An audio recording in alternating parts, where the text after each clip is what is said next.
संसार में यदि कोई है तो ये दास अनिरुद्ध कह रहा है कि संसार का सबसे बड़ा दानी यदि कोई है तो भगवान से बड़ा दानी कोई नहीं, ईश्वर से बड़ा दानी कोई नहीं। दानवीर कर्ण तो दानी है ही, राजा रंतिदेव तो दानी है ही, राजा मोरध्वज तो दानी है ही, हरिश्चंद्र जैसे दानी दानवीर तो है ही, लेकिन इन सबसे बड़ा दानी भगवान है। कैसा दानी है? चींटी से लेकर हाथी तक का पेट कौन भरता? अच्छा एक बात बताइए, आप खेत में बीज बोते हो, अंकुरित करना, उसमें फल लगाना किसका कार्य है? यदि ईश्वर ना दे तो हम बोते रहे, क्या मिलेगा? पानी ना बरसे तो हम क्या कर लेंगे? आप क्या कर लेंगे और किसान क्या कर लेगा? कर लेगा कुछ? तो सबसे बड़ा दानी कौन है? जो जल का दान करता है। पृथ्वी में बो दें, अंकुरित ना हो तो क्या कर लेंगे हम? अन्न का दान वो करता है। हम सबका, अरे और की छोड़ो, हम जब जन्म लेते हैं तो हमारा पेट कैसे भरे? माँ के आंचल में अपने आप दूध आ जाता है। ये दूध का दान हमारे लिए परमात्मा ने किया था, वो दानी है सबसे बड़ा। और सबसे बड़ा संसार का दानी कौन है? वो मैं आपको एक दिन कथा सुनाऊंगा। सबसे श्रेष्ठ दानी कहा गया है मोरध्वज को। मोरध्वज से बड़ा दानी कोई नहीं बताया। मोरध्वज क्यों इतने बड़े दानी है, ये चर्चा मैं आपको एक दिन सुनाऊंगा।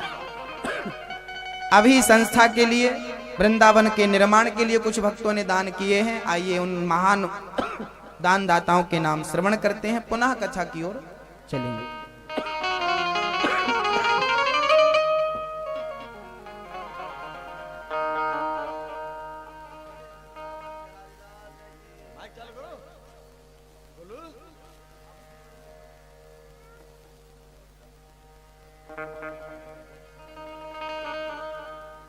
श्री राधे।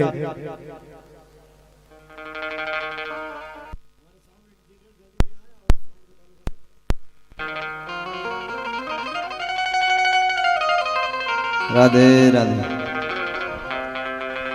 एक बार उच्च स्वर के साथ में जयकारा लगाएंगे बिहारी जी का। बोले वृंदावन बिहारी लाल की जय हो। श्रीमद् भागवत महापुराण की जय हो। श्री व्यास नारायण जी भगवान की जय हो। जैसा कि महाराज जी ने बताया, महाराज जी के द्वारा संचालित श्री गौ गौरी गोपाल सेवा संस्था, जिस संस्था के माध्यम से अनेक जनहित के कार्य होते हैं, जैसे गरीब कन्याओं का विवाह, संत सेवा, गौ सेवा इत्यादि कर हमारे संस्था के माध्यम से सतत रूप से चलते हैं। महाराज जी का लक्ष्य है कि हर कथा में जितनी भी कन्याएं के जोड़े उपलब्ध हों, उनके विवाह संपन्न कराए जाएं और गरीब कन्याओं को सहयोग मिले, गरीब कन्याओं के माता पिता को सहयोग प्राप्त हो। इसी लक्ष्य को महाराज जी आगे बढ़ाते हैं। और भी बहुत सी सेवाएं महाराज जी के माध्यम से चलती हैं, जैसे विकलांग बच्चों की सहायता। हमारे महू में एक स्कूल है, उसकी सेवा भी हमारी संस्था के माध्यम से चलती है। जो कि बच्चे विकलांग हैं, उन बच्चों के मस्तिष्क के उत्थान के लिए हमारी संस्था सहयोग करती है। और भी बहुत सारे कार्य हमारी संस्था के माध्यम से होते हैं।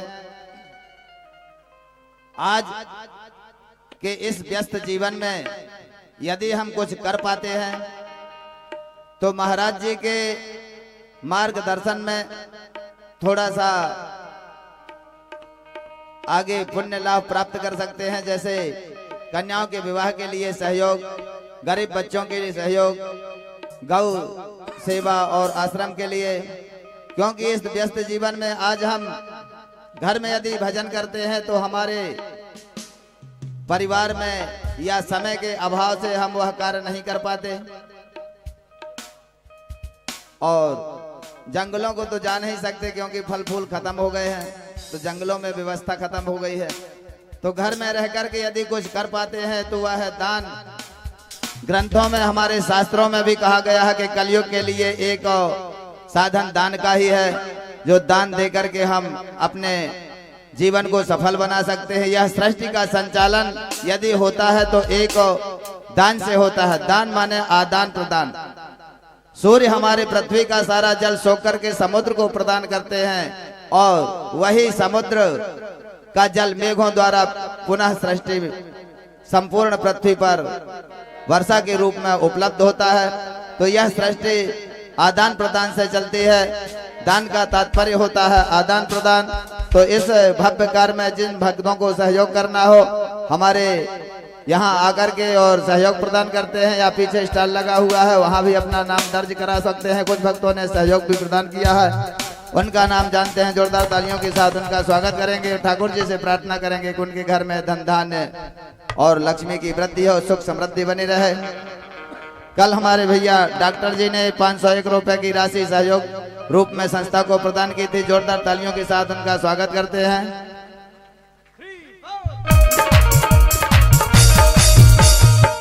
श्री राम गोपाल जी की ओर से 1100 रुपए की राशि भेंट की गई है। जोरदार तालियों के साथ उनका भी स्वागत करते हैं।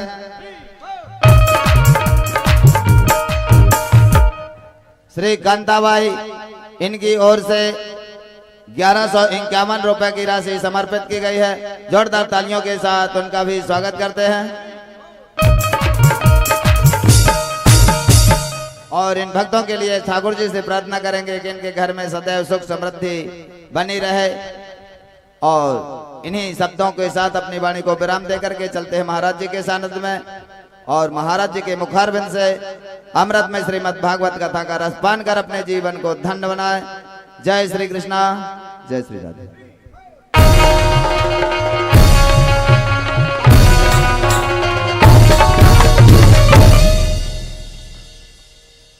बोलिए भागवत भगवान की जय हो।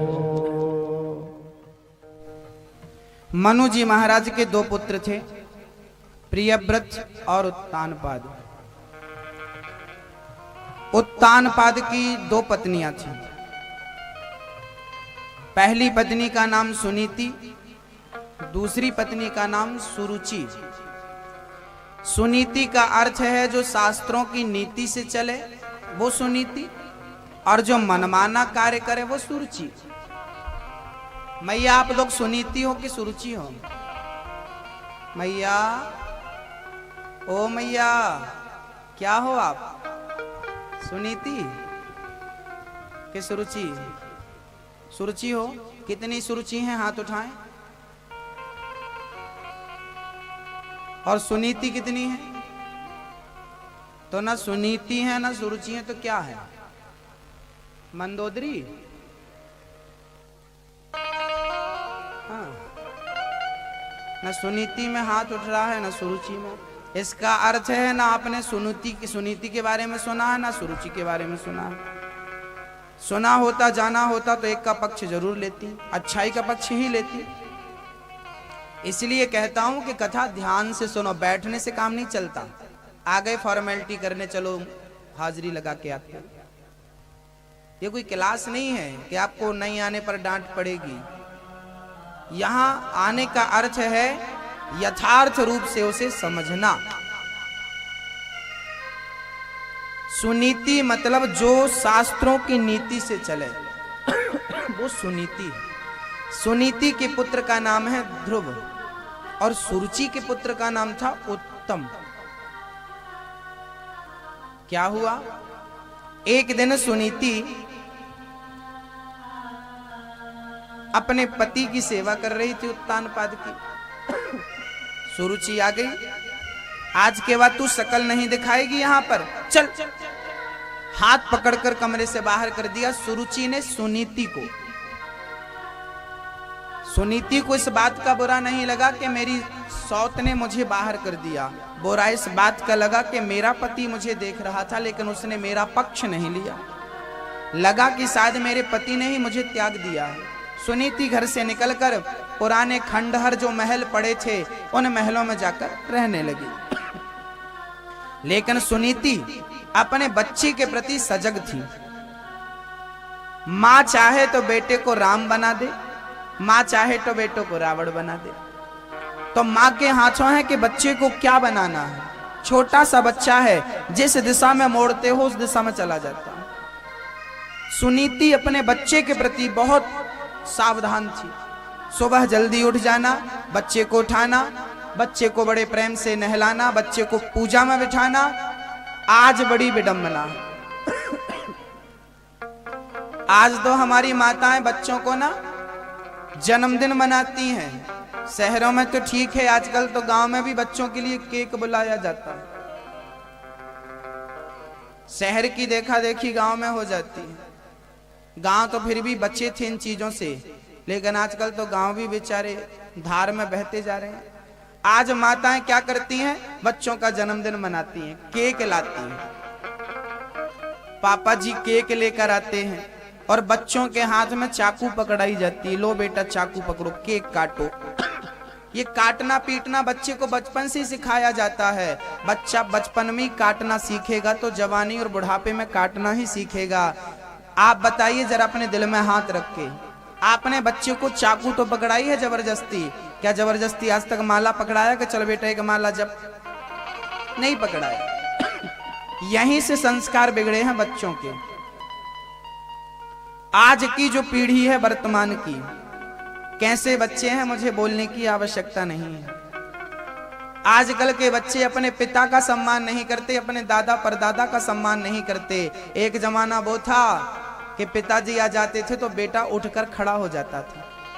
भले वो बेटा 50 साल का हो गया है, लेकिन फिर भी उस समय में 50 साल का पुत्र भी अपने बूढ़े बाप का सम्मान करता था। और आज यहाँ तो छोटे छोटे बच्चे, समझदार बच्चे, पढ़े लिखे बच्चे अपने पिता का सम्मान नहीं करते।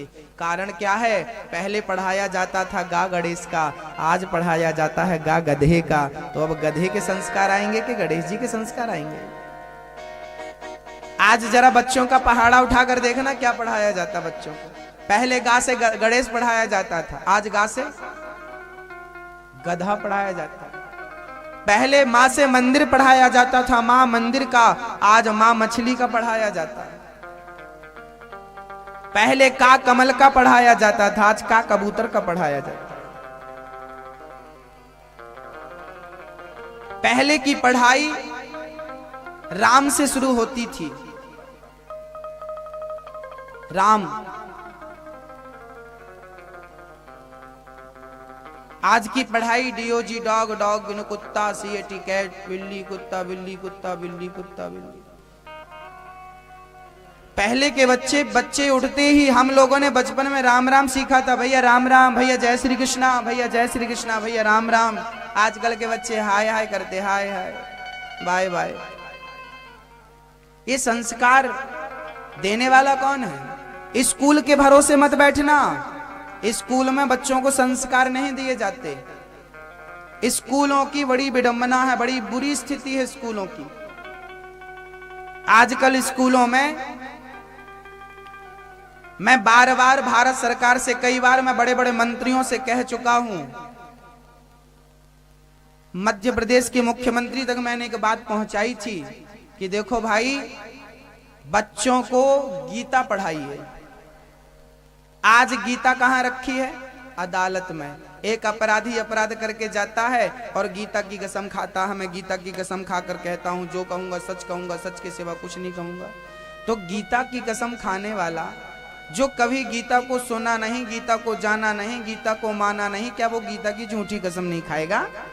जो बलात्कार कर सकता है, मां पर अत्याचार कर सकता है, चोरी कर सकता है, झूठ बोल सकता है, वो क्या गीता की सच्ची कसम खाएगा? तो मैं कहता, कई बार मैंने नेताओं से कह दिया है कि भाई आप